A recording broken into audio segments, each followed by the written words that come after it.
Euh, mercredi, mercredi 23, 23 janvier, et je continue sur la thématique du voyage au bout de soi.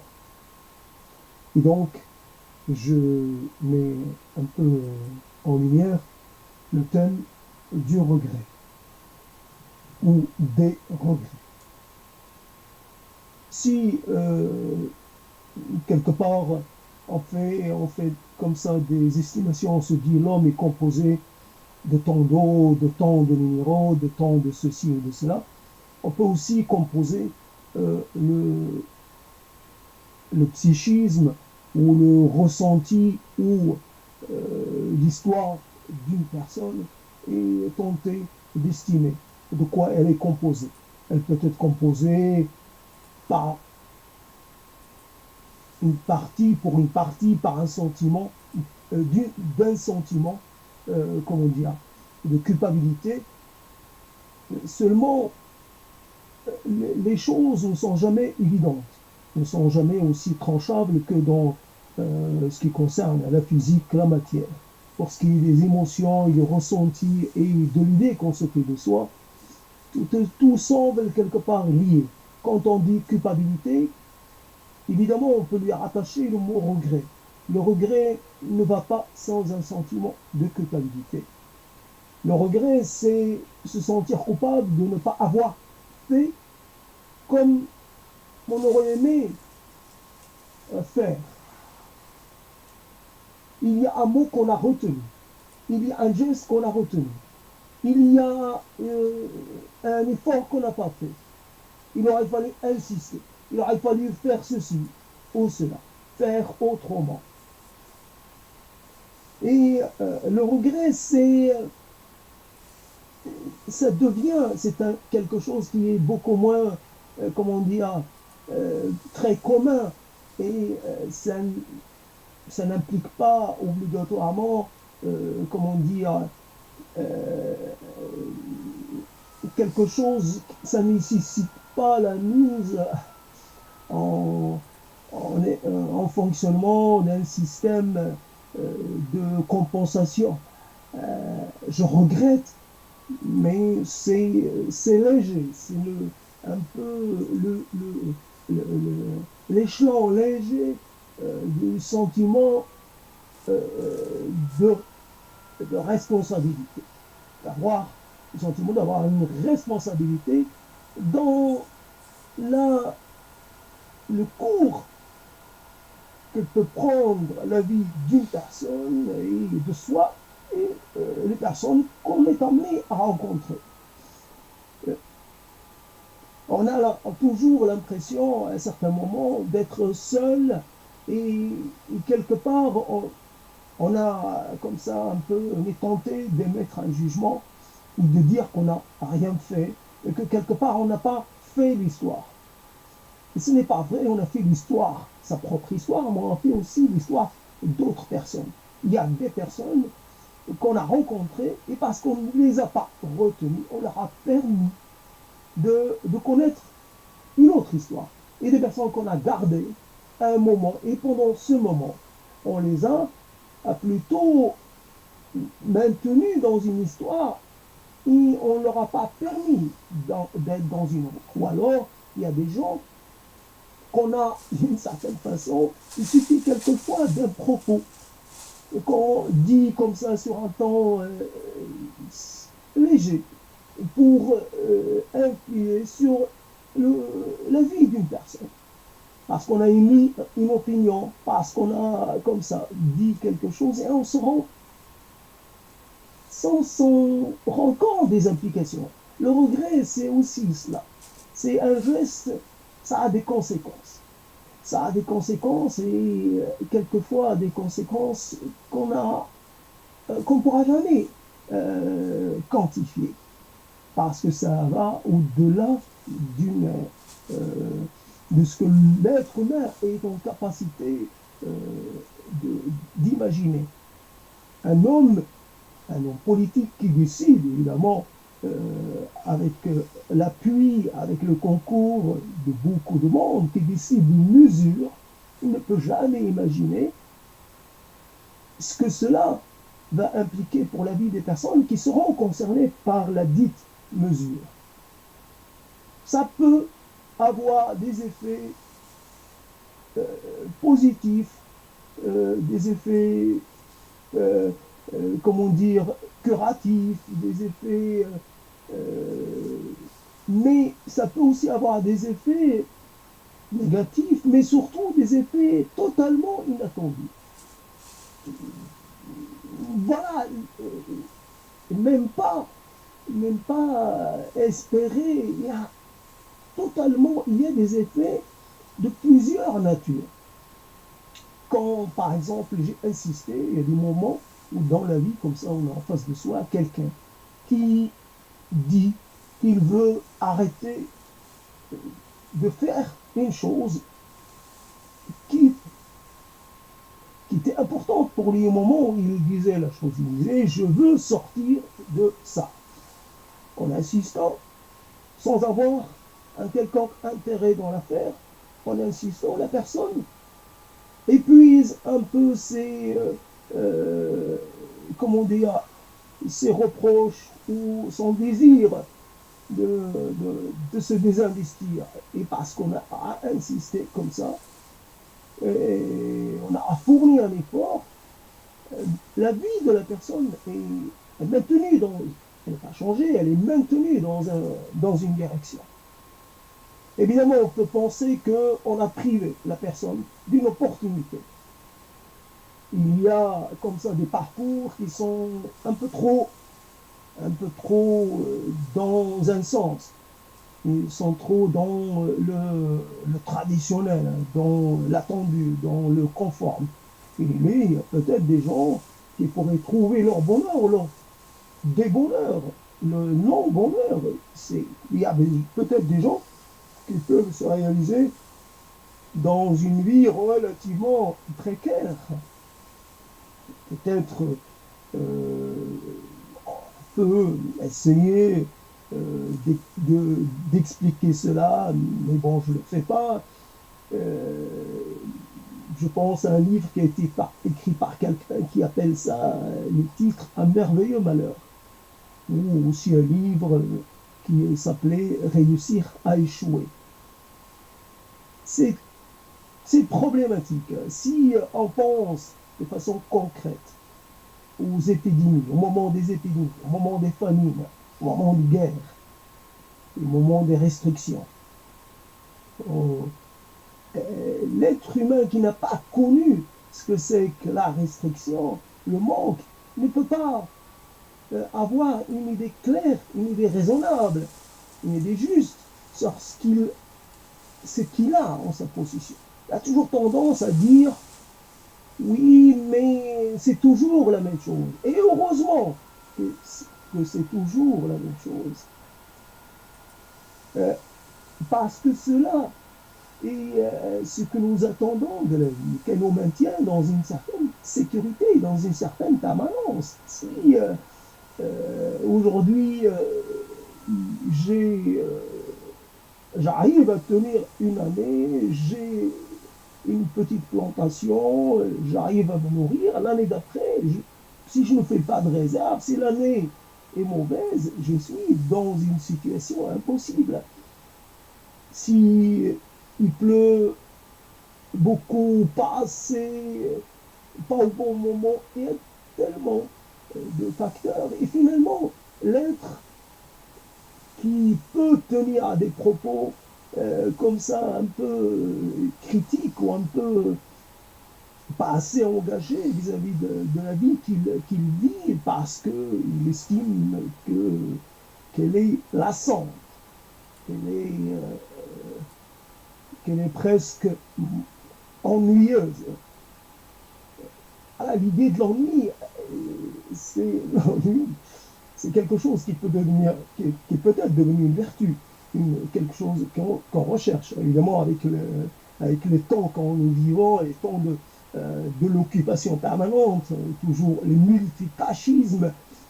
Évidemment, l'ennui, c'est quelque chose qui n'existe plus presque. On ne peut pas s'ennuyer, on est toujours en train de faire quelque chose, d'interagir, comme on dit, de façon pédante.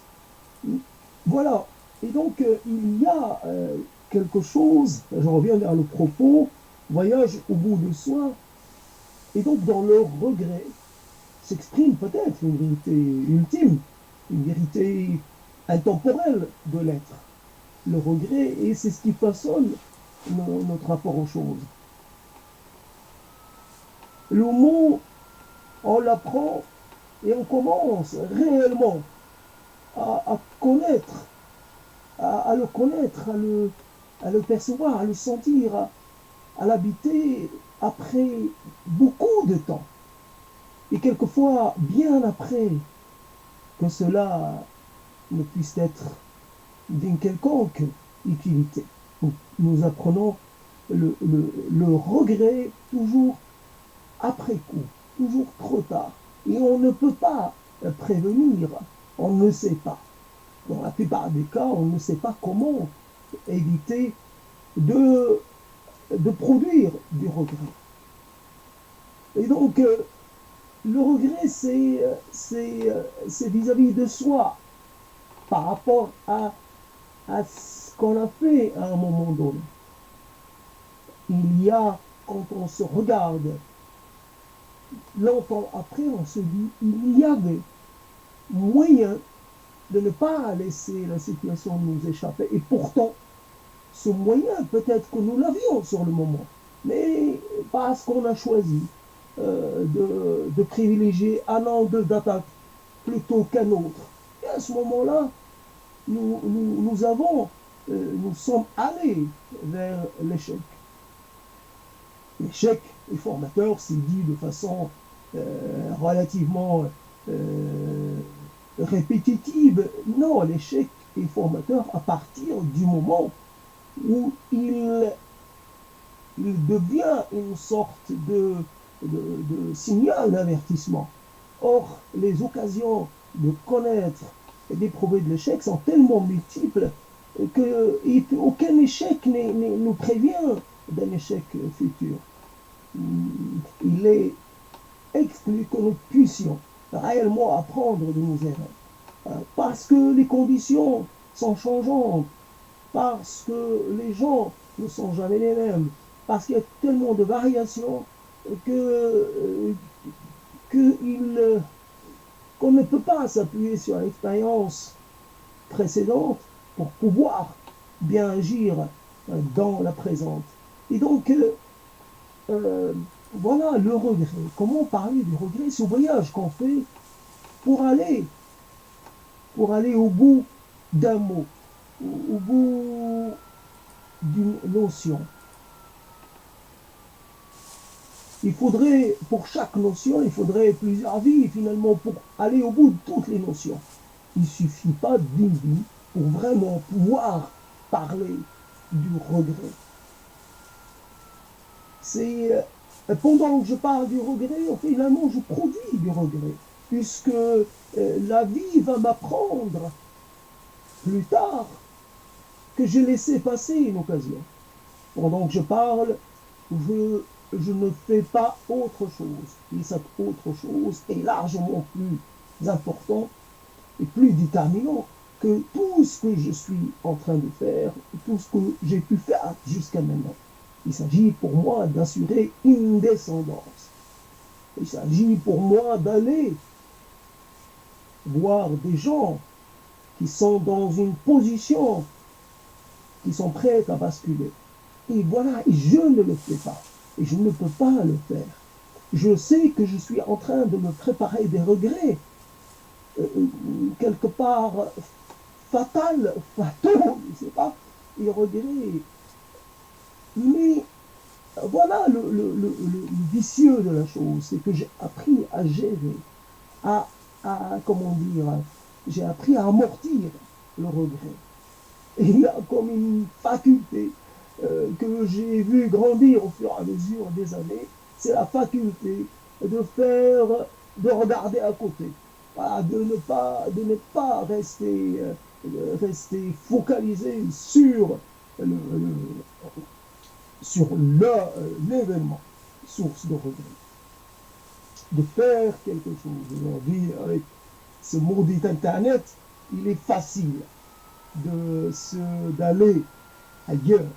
Et il y a toujours une information qui va retenir notre attention. Il y a toujours quelque chose qu'on doit lire. Il y a quelque chose qu'on veut regarder. Il y a encore une information. Attention, un danger se cache derrière cette chose à laquelle vous êtes habitué. Faites attention. Tel aliment, voilà, il y a un problème. Tel médicament, voilà. Ah, nouvelle alerte.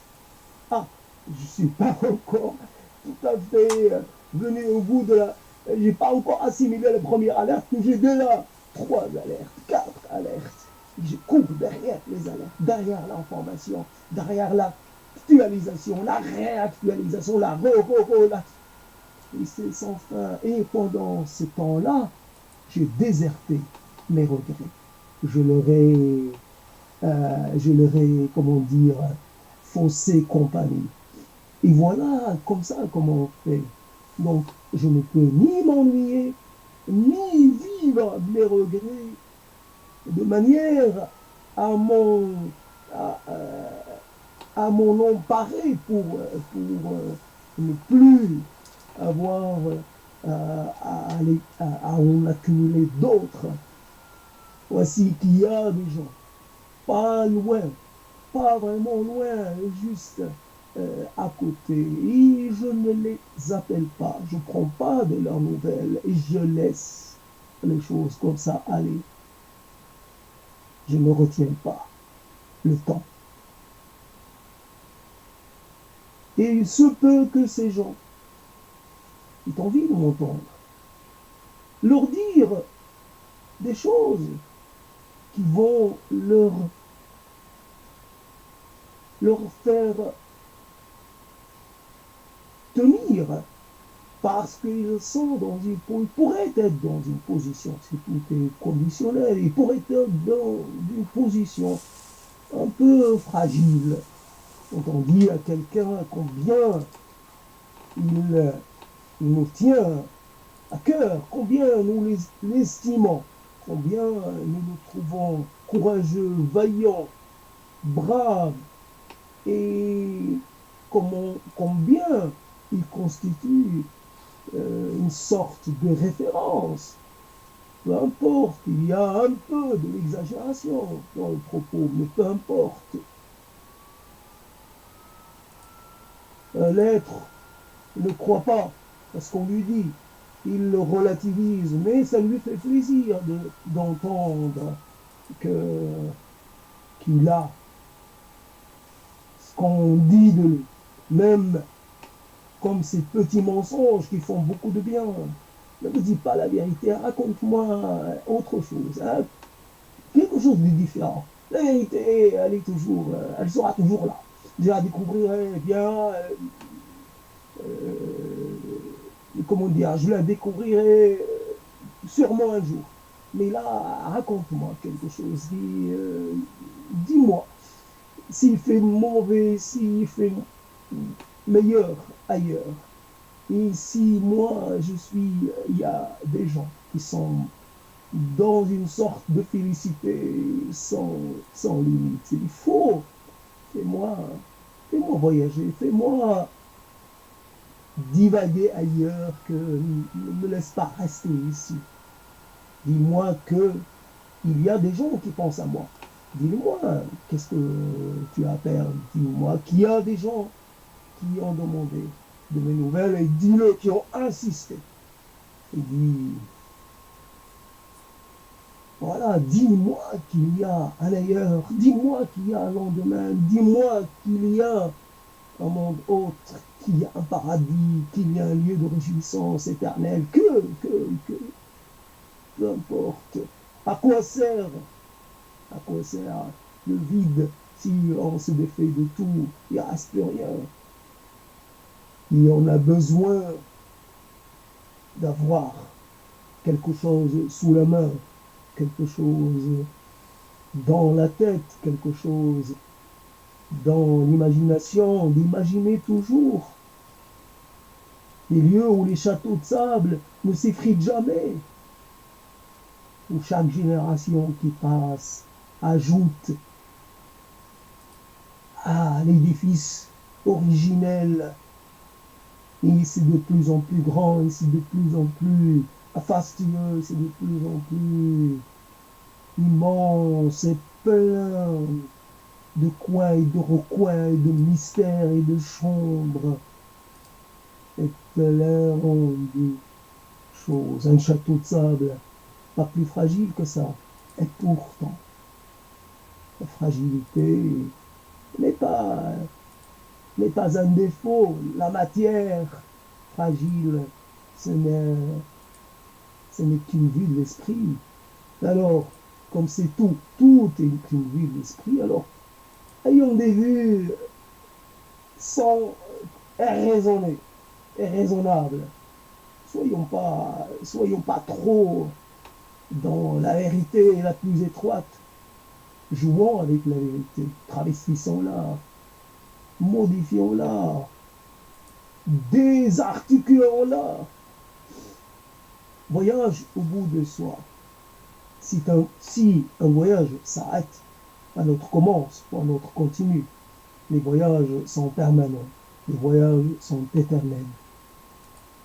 Et les mots sont à la disposition de tout le monde.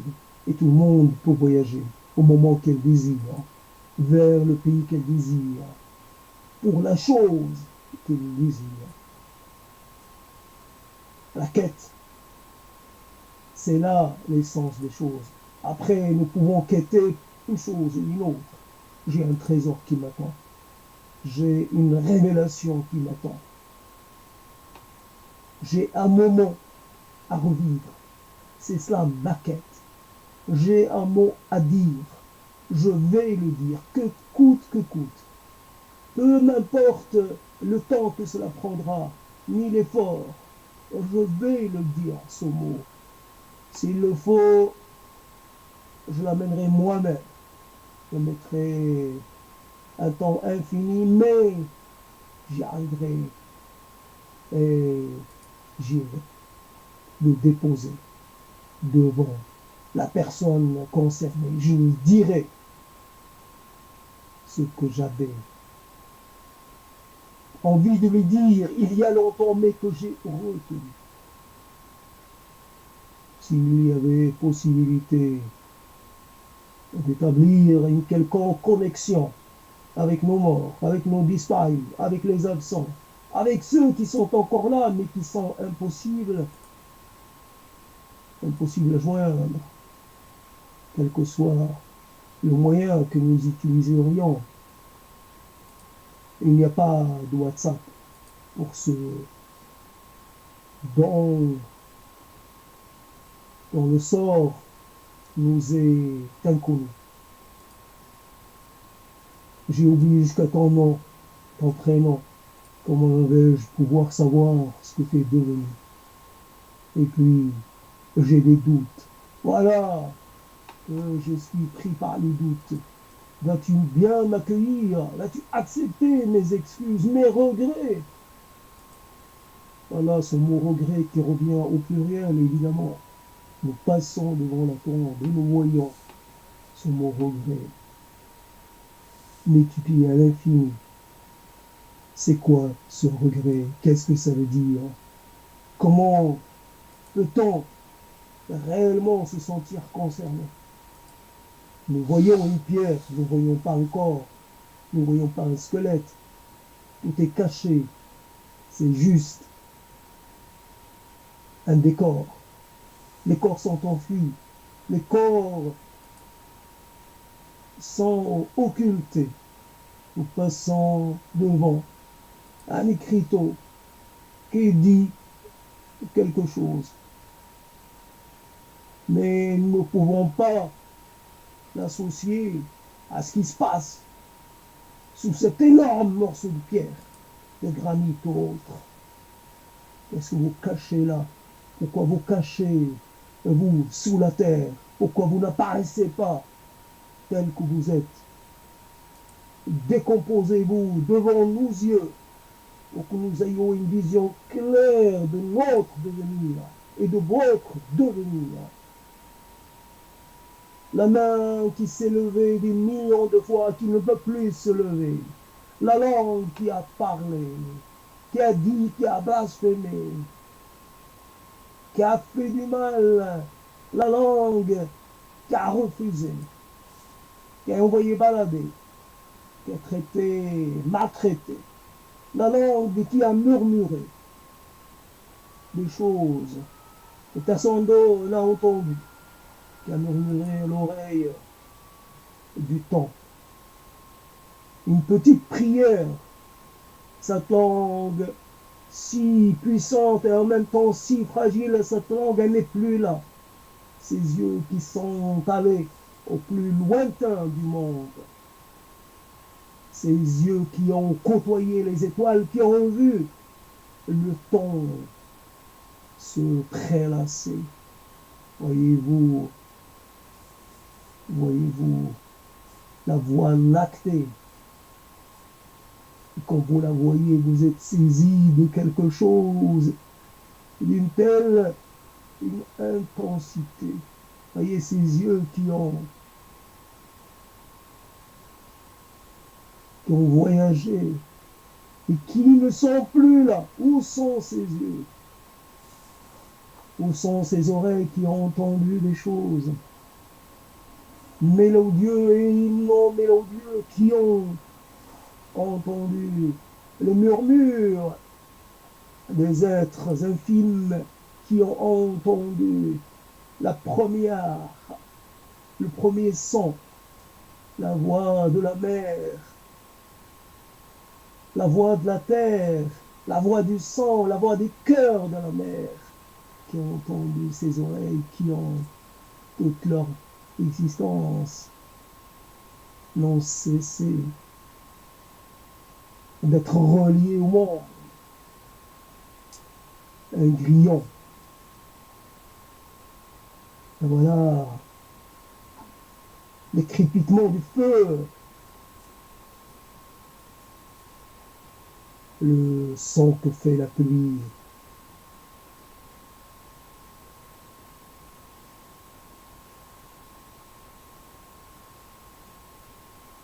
Le cri d'un âne, l'appel d'un âne, l'aboiement d'un chien au lointain,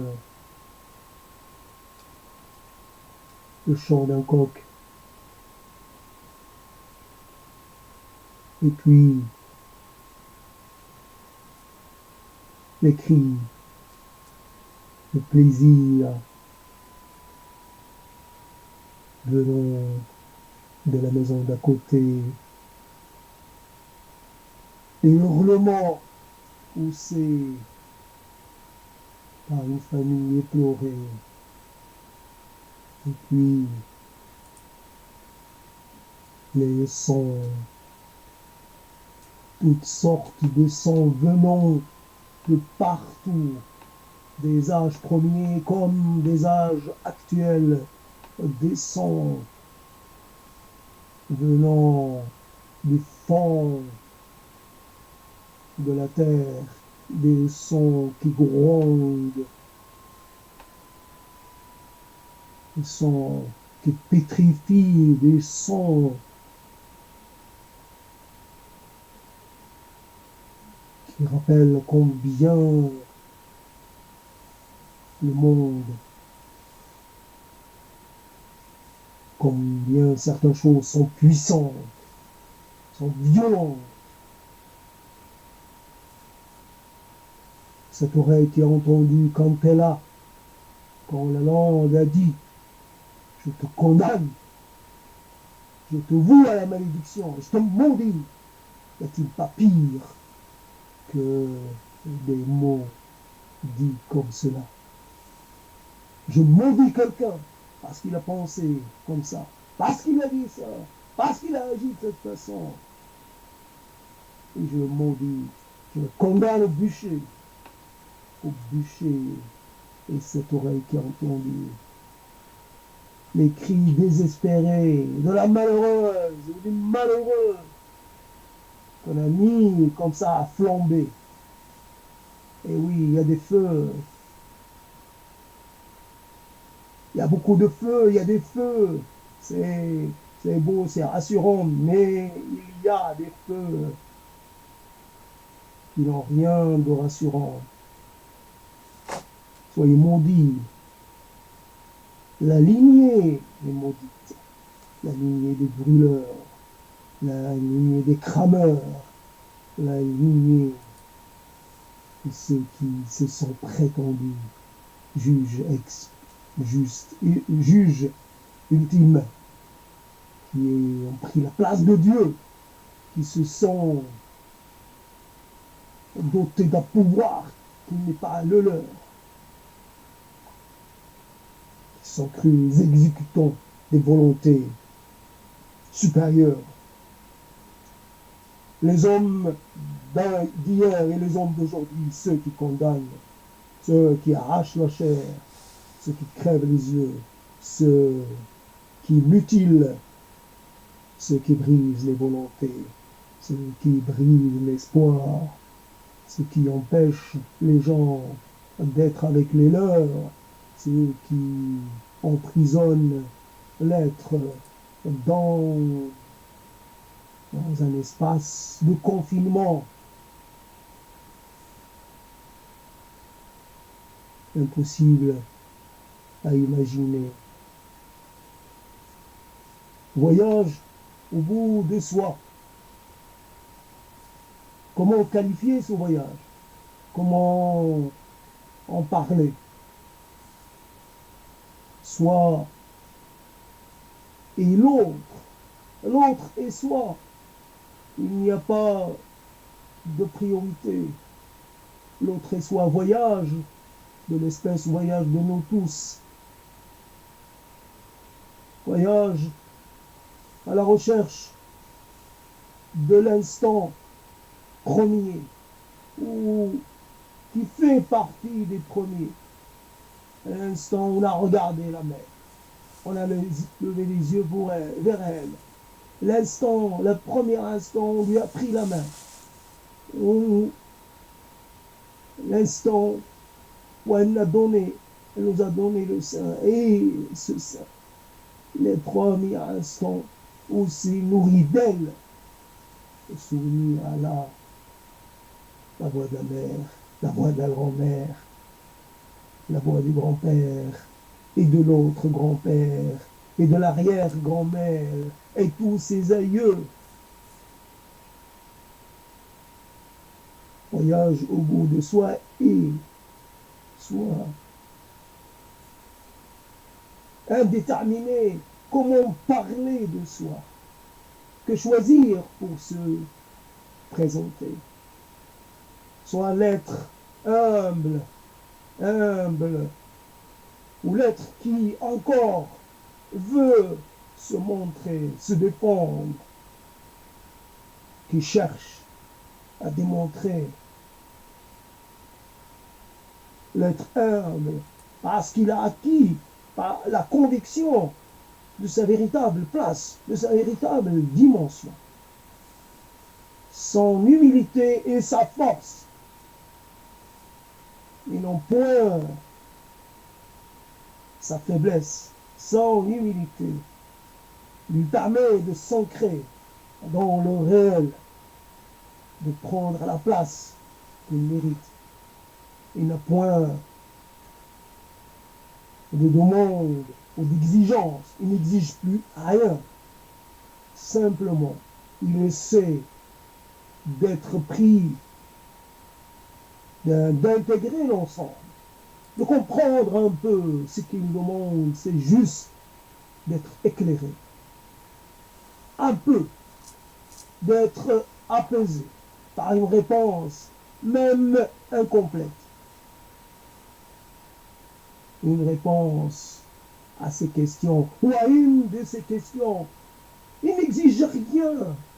Il ne peut pas dire qu'il a un quota de questions à poser. Il n'a pas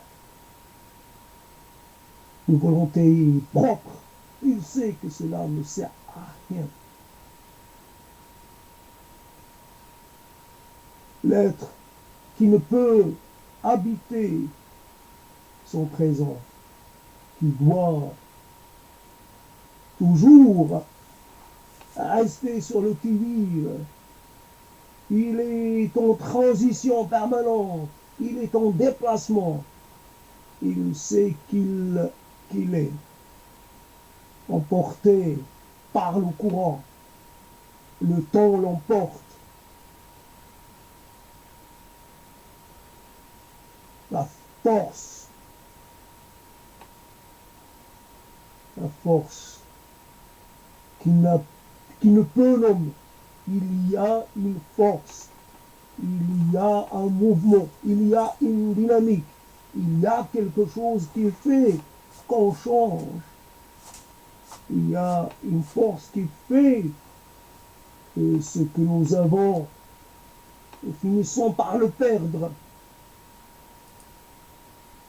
Et que, au fur et à mesure du passage du temps, nous perdons l'essentiel de ce que nous avons acquis, que ce soit mentalement ou physiquement.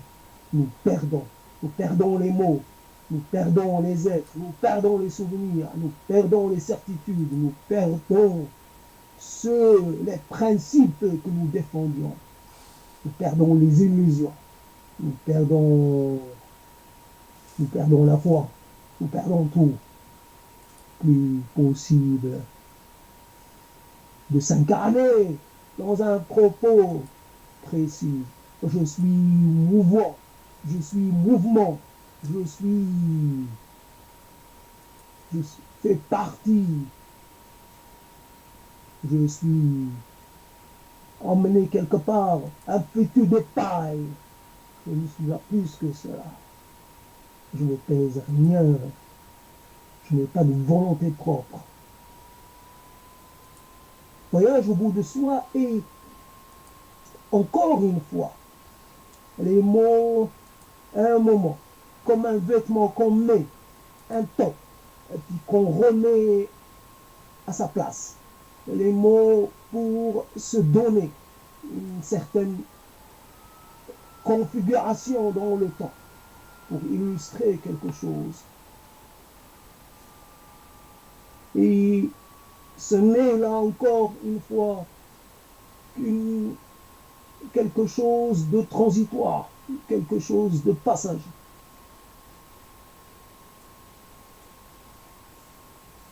Le concret se défait. Ce qui était assuré est désassuré. Ce qui était acquis est désacquis.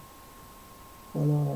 Voyage au bout de soi pour finalement vouloir prendre la place de l'aîné, celui qui disait les choses, qui a porté la parole, la bonne ou la mauvaise parole. Et encore une fois, c'est quelque chose qui nous attend, qui nous guette. Le moment où nous commençons à nous sentir en capacité de faire cela. Nous sommes, malgré tout, il reste un petit bémol, une petite précaution contre le glissement vers cela. Il n'y a pas de certitude. Et moi qui suis en train d'affirmer une chose, je dois la désaffirmer dans l'instant. Et finalement, je ne suis pas le messager d'un Dieu, je suis le messager d'un mot. Je transmets un mot. Et je ne l'ai pas créé, ce mot. Je ne fais que l'amener vers quelqu'un. Je ne sais que le mettre dans un propos. Simplement, à un moment donné, c'est moi qui le porte. Et je l'amène quelque part. Et je le confie à celui qui veut bien le prendre. et à lui de continuer la mission. Je suis missionné en même temps, je n'ai pas de mission. Ce que je fais ne rime à rien. Je déplace une pierre, je déplace un rocher, mais je n'ai rien fait. Le rocher peut être ici ou à côté. Ça ne change rien. Le fait qu'il demeure un rocher. Le monde, je peux le penser comme je veux, ça ne change rien. Il reste tel qu'il est. Il reste le monde extérieur à ma compréhension, extérieur à mes mots, extérieur à ma vision. Je sais que j'en fais partie, ça semble aller de soi. Puisqu'il arrive jusqu'à moi, puisque le monde me compose, mais je ne suis pas en capacité de me comparer à lui. Je peux agir sur lui ou penser cela, mais ce n'est qu'une action, que ça ne sera jamais qu'une action mineure, marginale. Je déplace un rocher, j'ai fait acte de quelque chose, d'un mouvement intentionnel. J'ai déplacé un rocher. Peut-être que cela va changer quelque chose. Évidemment, cela change pour les êtres qui s'abritaient sous le rocher. Là, c'est clair. Je les, comment dire, je les mets à nu. Je les mets à la disposition du soleil. Je les mets à la disposition de ceux qui pourraient les manger. J'ai fait cela. Un scorpion est sorti, je l'ai tué. Ce scorpion-là est peut-être mon commande aujourd'hui. Voici la limite de mon action. Mais le rocher que j'ai déplacé, la pierre que j'ai déplacée, elle est peut-être revenue à sa place, ou peut-être qu'elle reviendra à sa place dans quelques milliers d'années, ou peut-être qu'elle va continuer de se dissoudre et qu'elle ne va plus jamais revenir à sa place d'origine. Mais qu'est-ce que cela change? À un moment, et c'est vrai, à un moment, nous sommes tellement pris dans la chose que nous faisons, nous sommes tellement investis dans nos actions que nous pensons que ces actions-là ont beaucoup d'importance. C'est nous qui créons les dieux. C'est nous. Sans nous, les dieux n'existeraient pas. Sans nos prières, sans nos démonstrations, sans nos églises, sans nos cérémonies, sans... Est-ce que les dieux ont besoin de nos petits gestes, un petit geste d'adoration? Est-ce que les dieux sont de la même nature que nos rois, nos puissants? Est-ce que nos dieux ont besoin de nos génuflexions? Est-ce que nos dieux ont besoin que nous leur disions que nous leur sommes, que nous leur appartenons? Un Dieu, il n'a pas besoin d'avoir à sa disposition des êtres aussi peu importants que nous. Nous sommes tellement peu importants, nous sommes tellement peu en capacité de faire. Nous agissons de façon tellement... Nous ne fabriquons pas la matière, nous ne fabriquons rien, nous transformons. C'est tout ce que nous faisons. Nous transformons les choses. Mais cette transformation n'est que temporaire. Tout ce que nous faisons est temporaire. Tout ce que nous faisons peut se défaire. La question n'est pas là. Il y a toujours dans les mots une sorte de volonté de rattrapage. Nous avons échoué dans la volonté d'établir un rapport avec Dieu, avec la puissance, avec un grand P ou avec un très très très très très très très grand P. Nous avons échoué dans l'idée que du rapport que nous pourrions avoir avec un créateur ou avec une créatrice. Nous avons échoué dans cela. Nous voyons que cela n'est pas, n'est pas, n'est pas ça, ne convient pas. Il y a quelque chose qui ne tient pas.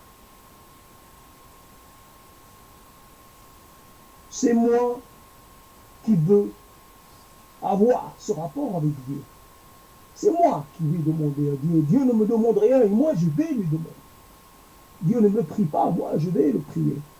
Dieu ne m'imagine pas et moi je vais l'imaginer. Et c'est moi qui vais lui donner forme, le faire parler, le faire venir. Dieu habite ce monde. C'est moi qui le dis. Et peut-être Dieu habite ailleurs. Et peut-être Dieu n'est pas de ce monde. Et voilà, quelque chose voyage au bout de soi pour voir que finalement, tous ces mots se mélangent. Que, comme pour la création, comme si on pouvait dire il n'y a que 4 éléments, qu'il y a un ensemble d'éléments limités. Comme pour les couleurs, il y a 3 couleurs primaires. Comme pour les mots, il y a une série de mots. Et donc, selon la quantité que nous mettons, selon le dosage que nous choisissons, le résultat va être différent. Nous pouvons mettre un peu plus de ceci ou de cela. Nous pouvons obtenir des nuances. Nous pouvons, avec les mots, choisir de mettre en avant quelque chose, un propos plutôt qu'un autre, avancer un propos et retarder un autre. Mais finalement, nous sommes toujours dans les limites de ce qui nous est offert, de ce qui nous est possible de faire. Les limites des mots comme les limites de la matière, comme les limites de notre esprit, comme nos limites personnelles, notre histoire, notre rapport aux choses, aux idées, aux croyances, etc. À un moment, il y a eu une question. Il y a toujours un moment où la question a surgi pour la première fois, ou à un moment où il y a eu comme une sorte de doute, de questionnement. Dieu, es-tu là? Et puis, ce moment s'est agrandi, ce questionnement s'est renforcé. La distance est devenue grande. Mais fondamentalement, et donc c'est soi personnel, en l'histoire à soi, qui l'a dans cette affaire-là. Donc, c'est moi qui interroge Dieu à partir de mon histoire personnelle, à partir du moment où moi qui a posé cette question, qui l'a posée comme je l'ai posée, évidemment comme des milliards d'autres l'ont posée, mais quelque part, il me plaît de penser que moi, je l'ai posé à un moment différent de celui des autres. Et qu'il me plaît aussi d'imaginer que, évidemment, il me paraît assez interpellant de voir que, après le rejet, après la négation, le mot Dieu revient. Dieu est de retour d'une certaine façon. Il faut croire qu'il n'a jamais été, qu'il a toujours été là, d'une certaine façon. Nier, c'est encore une fois, bien entendu, confirmer l'existence de la chose qu'on nie. On ne nie pas une chose qui n'existe pas, qui n'a pas de, qui n'a, qui n'a pas de corporalité. Et donc, finalement, on essaie, là, il s'agit de se laisser une petite chance, comme des milliards d'êtres l'ont fait. Les incroyants les plus féroces ont fini par céder à la fin, à demander pardon, par se signer. Et c'est cela un peu, c'est quelque part le cercle qui se ferme. On se laisse une petite chance, et qui sait? Et qui sait? D'ailleurs, c'est la question essentielle. Qui sait? Quand nous ne savons pas, peut-être quelqu'un d'autre sait. Ou alors qui sait? Est-ce que Dieu sait? Est-ce que quelque chose d'autre sait? Est-ce que quand nous savons, est-ce que nous savons ce que nous pensons savoir? Est-ce qu'il s'agit là réellement de la chose à savoir? Ou plutôt c'est quelque chose de tout à fait, mal pensé, mal formulé dès le départ. Il se peut que la question n'ait jamais été formulée de la bonne manière. Toujours, il y a une sorte de mauvaise formulation, une sorte de déplacement, une sorte de déphasage. On n'est pas en accord avec ce sentiment, avec cette chose éprouvée. On ne sait pas comment parler de Dieu, on ne sait pas comment poser la question ou les questions à propos de Dieu ou à propos de cette chose.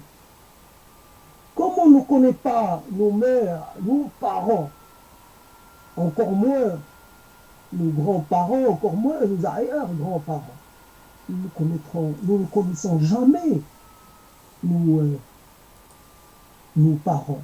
Nous les connaissons par fragments, comme parce que nous n'avons pas le moyen de les connaître. Nous ne pouvons pas connaître des choses qui ne sont jamais dites. Une grande part de la personne reste inconnue et même inaccessible à la personne elle-même. Est-ce que nous pouvons dire que nous nous connaissons? Moi qui fais cette chose-là, c'est quelque part pour essayer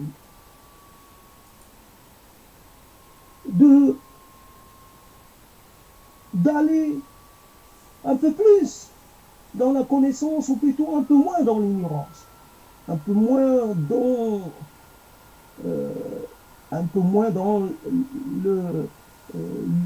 comment dire, dans le non formulé, un peu moins dans l'approximatif, mais je n'y échappe pas, je suis toujours dans l'approximation. Et alors, donc, toujours trouver comment, en cherchant, en allant le plus loin dans de ce que nous sommes, cette combinaison de mots venant de partout, cette combinaison d'émotions, de ce corps, etc. Ce corps qui donne aussi la capacité au mot d'exister, la densité de ce corps. Il est évident que mon poids participe à la puissance ou au niveau sonore de ma voix. Il est possible que ma voix, évidemment, résonne à travers mon corps. C'est mon corps. Et évidemment, comme mon corps ne ressemble pas à un autre, et à chaque fois, donc, la résonance va changer. Et donc, tout cela, tout ce qui est moi, participe à la production de ces mots. Et puis, quand on dit un mot, on s'empêche de dire un autre. Un mot qui occupe un espace ne permet pas à un autre de l'occuper. Et une sorte de propos qui habite un moment empêche un autre propos d'exister, de s'épanouir, d'être là. Et donc, nos questions actuelles nous empêchent d'en poser d'autres. La façon que nous avons de les formuler nous empêche de trouver une autre formulation. Alors, tout notre parcours est ainsi déterminé par des choses que nous ne pouvons pas mettre de côté. Je fais le voyage, mais je le fais avec ce que j'ai sous la main. J'emporte avec moi ce que je peux emporter. Je ne peux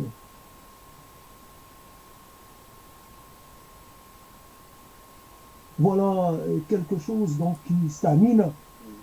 Et ce propos ne ressemble pas au propos précédent qui s'est voulu, parlant de voyage ou quelque chose par rapport à la mort. Et là, donc c'est retour à ce propos de voyage au bout de soi. Et c'est cela. Un propos, finalement, permet à l'autre d'exister. Un propos peut être commencé et se dérouler dans une sorte de malfaisance. Il est mal fait, il est mal combiné, mal tourné. Et puis le propos d'après, il prend, comment dire, comme si on prenait sa revanche. Et le propos d'après, il est un peu mieux abouti, mieux articulé, mieux habité. Et c'est cela, alors, c'est question de temps, question d'instant, une question de ce qu'il y avait avant et de ce qu'il y a eu, et ce qu'il peut y avoir pendant. Et voilà. Donc, j'ai sorti un peu le maximum et là je sens que je dois arrêter, sinon je vais être dans le... J'ai perdu le souffle. Et donc, je vais essayer de reprendre mon souffle, mais je vais arrêter de parler à haute voix.